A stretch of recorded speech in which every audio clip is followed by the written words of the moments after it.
What are you doing up at this hour of the night? What are you doing up at this hour of the night? Prevention of crime. Every hour of the day and night.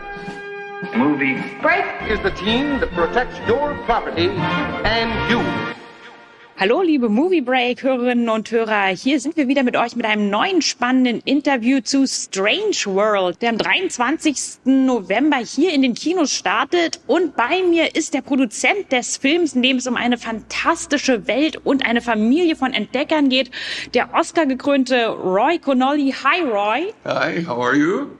I'm fine, thank you. And Roy has been answering questions all day, but he's going to answer more questions for Moviebreak and for you, dear listeners. So, and the first question, of course, is what is Strange World actually about? You can explain it the best. Strange World is a story about a family who must enter a land they have never seen in order to help save their way of life. It's a great story. It's an adventure. It's a comedy, and I think it has a terrific message. But most of all, it's just so much fun and entertaining. This morning, we already could see some great clips and excerpts from the movie, which is still being finalized. And this world really looks like super imaginative. It looks fantastic.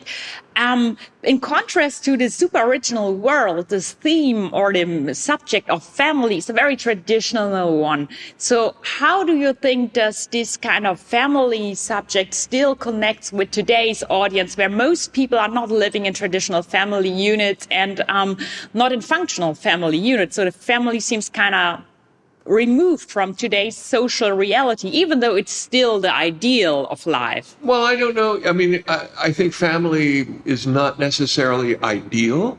I think that family is many things in today's society, and that I think what we're looking at is a specific family who, has to overcome their differences in order to help save the world that they live in. So it's, I don't think family is necessarily antiquated. We all have family, and how we deal with it is, we all deal with it differently. And it's this one specific family who's trying it. I love father-son stories. And this is a father-son, grandson story.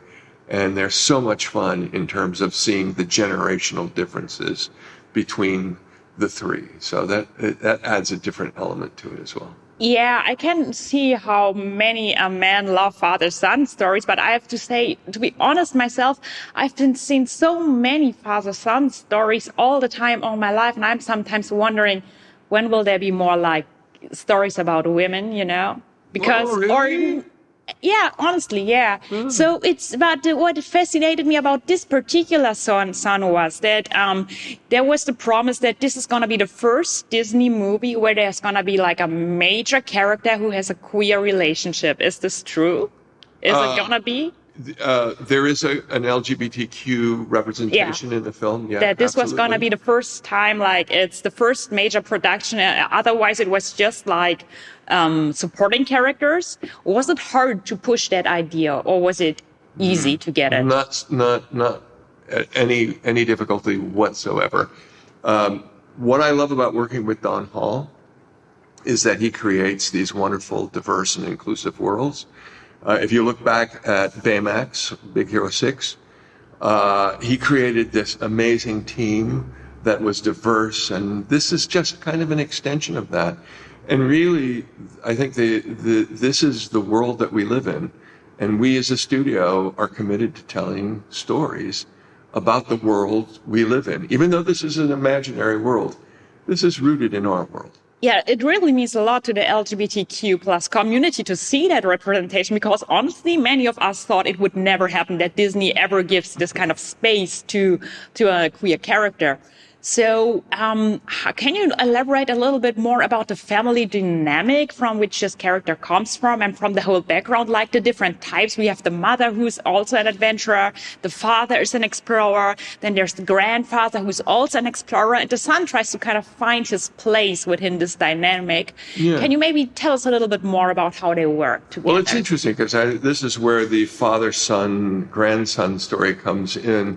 But also, again, the mother plays an important role because she is kind of she's the glue. She's the one that helps communication happen, which is kind of interesting. But I would say that, the story starts off with Jaeger and Searcher, the father and son, going on an expedition.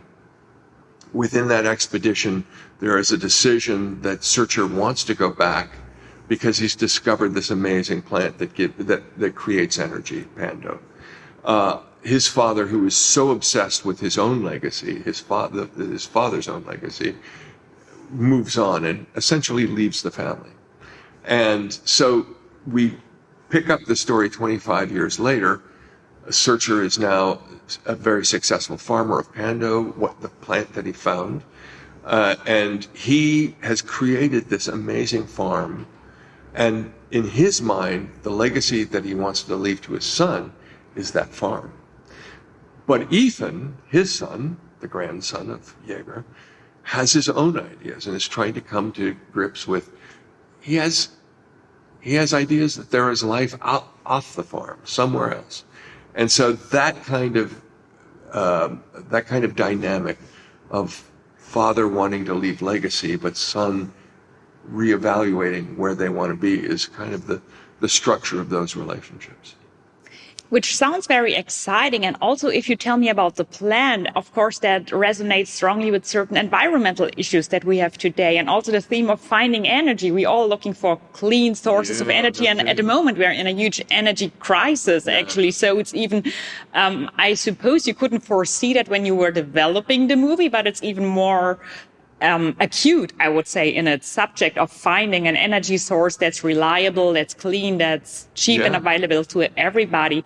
Did reality or what happened in the world right now influence the way you build a story, or was it always constant? Well, I know within the structure of the German energy crisis right now, that's all relatively recent, and it takes 4 years to build a film. So we were well on the track of telling that story. But I think that's resonant.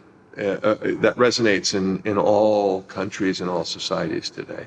The idea of, and it has to do with the major theme of what do we leave the next generation. The more we burn, the more we will burn. And it was always from day one, how do we leave a better world for those who come after us? And that was kind of the underlying message of what was going on.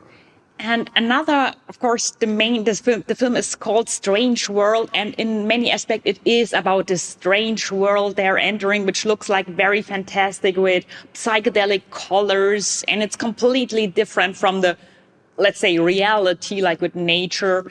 And it's at the same time a little bit scary and also exciting. And is it also maybe about the subject is something that's strange or foreign? Is it dangerous, or does it belong to us? Because those characters, they find that world. And does that kind of motive play a part in the plot if this world belongs actually to them and is there for their taking? It's interesting because just before I came to Germany, I visited Yosemite, which is a national park in California. And you go into nature and you realize how incredibly stunning, beautiful, and kind of strange when you think about the idea that a glacier scraped through this valley millions of years ago and created these rock walls. And so to me, nature, if you're asking me, do I think strange has a negative connotation? Not at all. I think strange is interesting. Okay, and then there is this whole world which builds up all those tensions in the characters. And there might be this kind of question like, where do they want to live? Like, do they want to live in the world that they are actually from? Or is this new reality morphing with theirs? So are those fantasy worlds playing a part in the reality of the movie? Well, I think the fantasy worlds become very real to them. So I think when you see the movie, when you see the final movie, I think you'll be really intrigued by how they will respond to the recognition of there are worlds beyond theirs.